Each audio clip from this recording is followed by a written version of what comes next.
Okay, let's talk a little bit with next chapter, chapter 19, requirement for writing.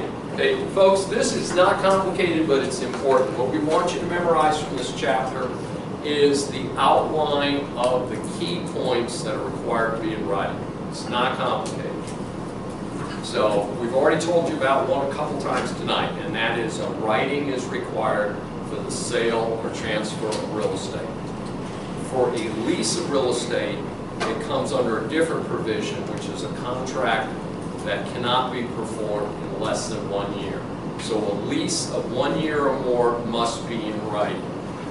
A contract for marriage, how do you like that one? Contract for marriage, kind of old-fashioned concept, must be in writing. A contract to be responsible for the debts of another, a guarantor. So if you have a kid in college and he or she signs a lease and they say, well, we need the parent to be responsible, it will not be enforceable unless the parent actually signs the written lease. Okay? And so for sale of goods, $500 or more must be in writing. Sale of goods. Okay. So these are called the statute of frauds. The purpose of having these is, if you go back to feudal times, the nobility were the ones who were acting as judges. And they got tired of having all these people come in, oh, I was supposed to pay me, you know, 5 pounds for that cow, and he only paid me 6 pounds and 4 ounces and whatever. So people got mad about stuff, and the people who were handling the court system said, man, we are just sick to death of hearing all of these oral representations. We got to have some rules. So basically things that were significant or hard to prove up, like a contract for marriage, they said have to be in writing. Statute of frauds applies across the United States, except in Louisiana. They have their own version of that under the Napoleonic Code. But you just need to basically make yourself a list and say, okay, these are the things. Which ones do I apply here? Okay, so it's not too complicated. Let me skip down here a little bit.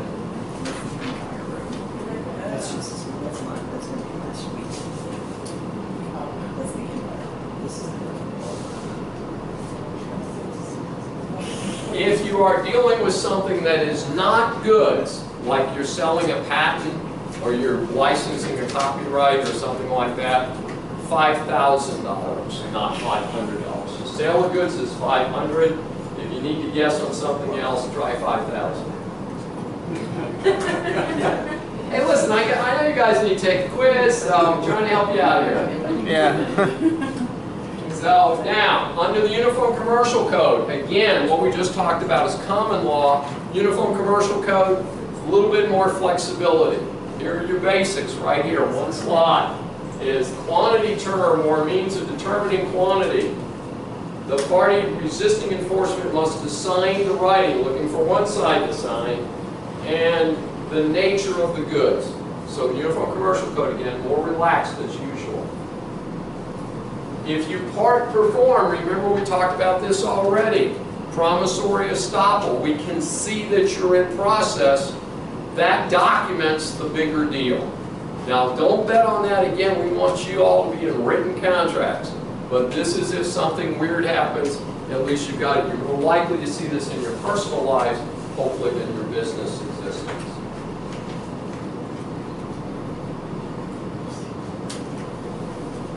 Now, merchant to merchant. Different rules, merchant to merchant. So watch for that, because immediately that's going to trigger the code. So you can have a lot of different situations, but if there's a written confirmation between merchants, it doesn't need to recite everything, just needs to say, hey, it's our usual deal. Send us that 100 pounds of organic whole wheat flour like usual. Goods that are manufactured to order, custom goods. Now again, if you're doing custom goods, by golly, you should have a written agreement, but maybe you forgot, maybe something happened wrong. But also, on custom goods, I'm recommending my clients get half up front at least. And a lot of small printers and people like that, if you're having a family reunion, you need 100 t-shirts printed up, a lot of them are going to say, these will be useless to us 100% pay in advance. So not an uncommon provision where they're going to spend all the money up front to deliver the item to you. The infamous, you didn't see me when I did that, judicial admissions overcome the absence of a writing. Now, last slide on this subject, and I know we're 1 minute over, we're going to let you go. Parole evidence rule. I want you to see that the parole evidence rule, no, there is no E. This is not the parole evidence rule. This is the parole evidence rule.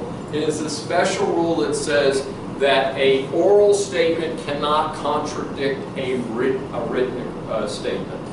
Writing is always superior to speaking. And again, we talked about, well, good contracts have an incorporation clause. It prevents introduction of oral information from before the contract signed.